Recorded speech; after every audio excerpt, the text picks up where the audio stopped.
E em estúdio, nesta edição do Meio-Dia, está Pedro Gonçalves, economista e convidado habitual à terça-feira. Pedro, muito boa tarde. Boa tarde, Marta. Como acabámos de ouvir, e é hoje a manchete também do Diário Económico, há a possibilidade do subsídio de Natal dos funcionários públicos passar a ser pago em títulos do Tesouro. Esta é uma hipótese que o Pedro já tinha defendido aqui várias vezes. Porquê? Tem vários, embora eu não seja especialista em contas públicas nem nacionais, do ponto de vista de déficit não tem impacto, mas do ponto de vista económico terá, dependendo da forma como venha a ser efetivado, ter aqui um impacto relevante. Se o Estado pagar o subsídio de Natal sob a forma de dívida pública não resgatável a curto prazo, o que faz é adiar consumo para o futuro. E isso tem um impacto imediato no consumo e No fundo, está a obrigar os portugueses a poupar. Está a obrigar os portugueses a poupar, no fundo o Estado quase que emite moeda, no mecanismo clássico do termo, sob a forma de dívida pública, porque só vai ter necessidade, no fundo está um título não transacionável que representa valor para o funcionário público, para a pessoa que o receba, mas que só pode ser utilizado mais tarde,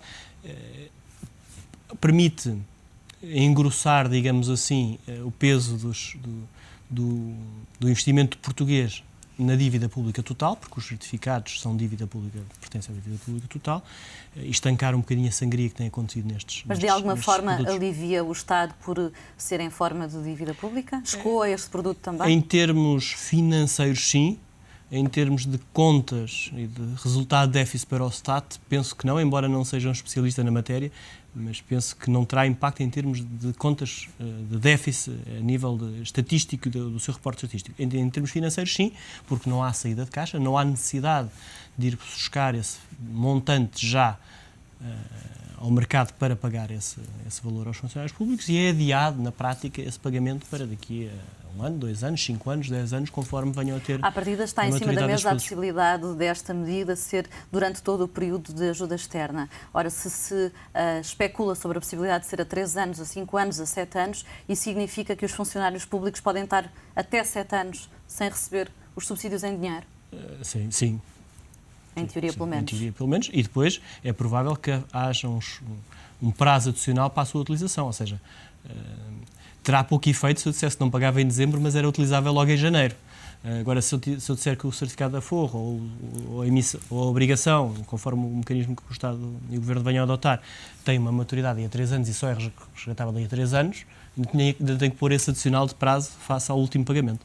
Embora tenha essa vertente, na sua perspectiva positiva, de incentivar a poupança, também terá algum impacto negativo na economia, pelo menos no consumo. Claro, tem um impacto negativo pelo consumo, é tirar 8,5% do poder de compra do rendimento disponível das famílias, mas eu acho que no caso de Portugal e perante a baixíssima taxa de poupança que nós temos, é uma medida importante, é uma medida que pode ajudar a prazo a criar uma base de poupança nacional e eu defendo que nós portugueses devemos ter uma poupança obrigatória, é exemplo do que existe noutros países, há vários países em que têm poupança obrigatória para o futuro, para situações de emergência ou de saúde ou de desemprego, por exemplo, e ter uma poupança, os portugueses que trabalham e que oferem rendimentos, terem a obrigatoriedade de constituir uma poupança para situações de imprevisto. Mas não estará aí na base uma questão cultural? Alguns turistas, até entrevistados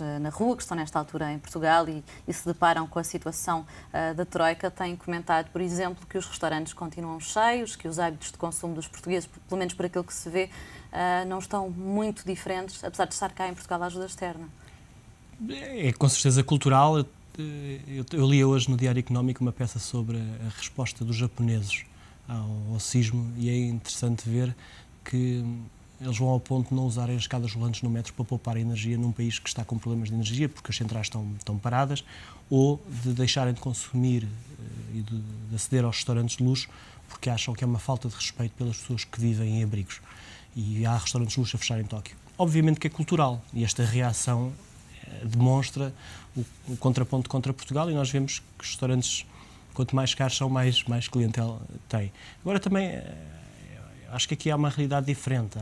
Há uma realidade que tem a ver com um conjunto muito limitado de pessoas que conseguem ter essa vida, mas a generalidade da sociedade portuguesa não tem um padrão de vida tão alto. E acho que os turistas, e essa amostra, baseia-se numa presença na capital, em zonas tipicamente ricas, digamos assim. Pedro, é certo que se está aqui a incentivar a poupança e naturalmente a poupança é importante, mas também há casos, certamente, em que os funcionários públicos precisariam destes subsídios até para liquidar algumas contas. É verdade. Porque às vezes não se poupa porque não se consegue. Não, Não direi que é a maioria dos casos, eu certamente, eu diria que no haverá caso dos funcionários casos, públicos, a generalidade, e estamos a falar em termos médios, não em termos das franjas, mas em termos médios, um funcionário público, com o rendimento que tem, que é bastante superior à média nacional, devia ter condições de poupar. Em termos médios, digamos média. assim, em média. Obviamente que há, e todos sabemos que há funcionários públicos como os outros funcionários, não é uma questão de funcionários públicos ou funcionários privados. A população portuguesa endividou-se, constituiu responsabilidades muito elevadas e, portanto, terá que ajustar também o seu padrão de consumo face a essa realidade. O grande drama nesse campo que Portugal está a viver é que se endividou em bens que estão-se a tornar menos transacionáveis do que já foram. Endividou-se para comprar casa e hoje, se a quiser vender, para além do dinheiro que poderá perder, tem dificuldade em vendê-la porque o mercado está a níveis Aliás, uma das medidas possíveis que já surgiram por parte da Troika é também ter o preço das casas para venda mais elevado de forma a limitar a compra.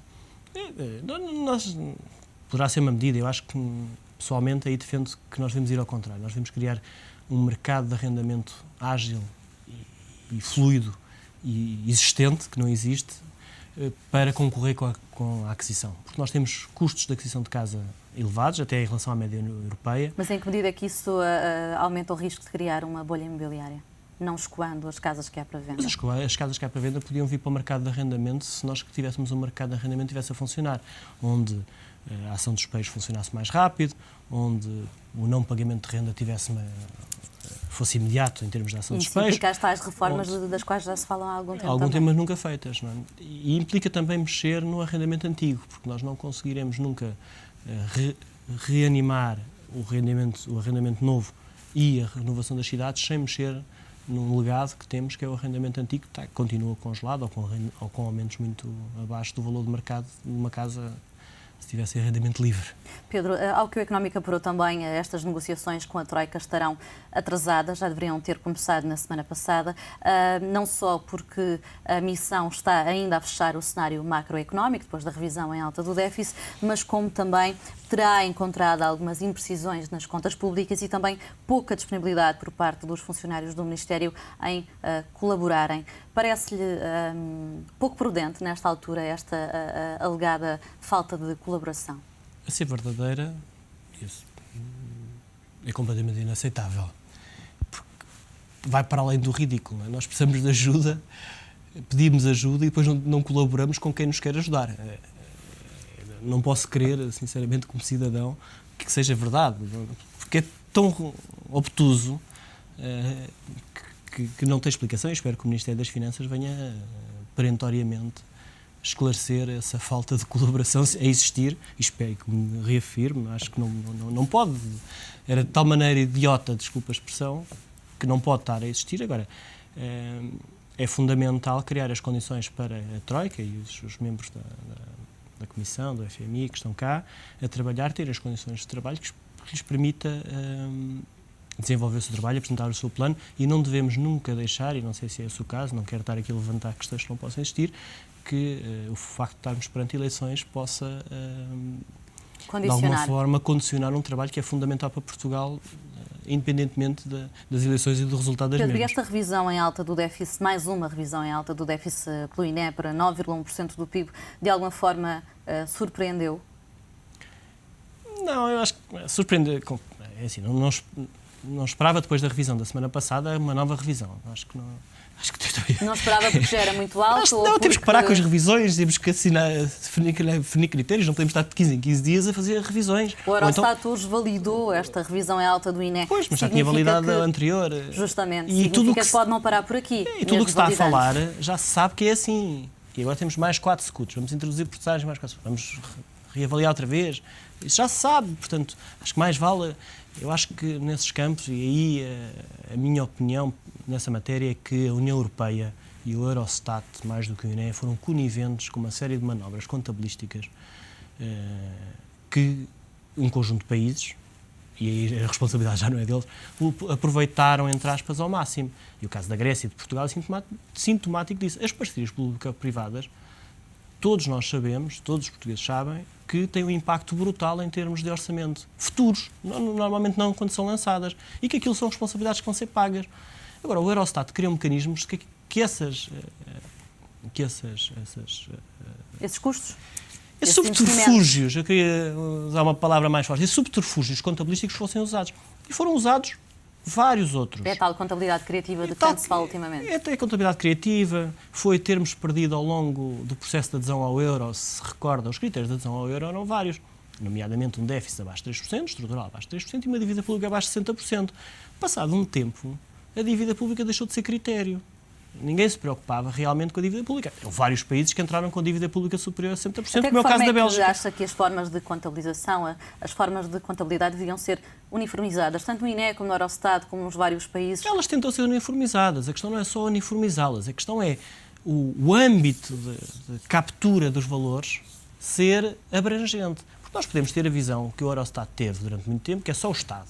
Mas depois, claro, começam a surgir as parcerias público-privadas e outras formas de o Estado se endividar não diretamente. Depois temos as empresas públicas. Durante muito tempo, as empresas públicas, embora detidas pelo Estado, também estão fora. E a dívida das empresas públicas está fora. Lentamente, agora, mais recentemente, passou-se a usar critérios. Quando a empresa não é rentável, não é sustentável e depende do Estado quase em exclusivo para se financiar, volta ao integral déficit. Se o Eurostat não tem uma perspectiva de um perímetro mais alargado, vão continuar, porque isso é natural, vão continuar a surgir estas contabilidades criativas que vão estar sempre sobre a mesa. Pedro, já voltamos a falar a propósito das declarações ontem do 25 de abril.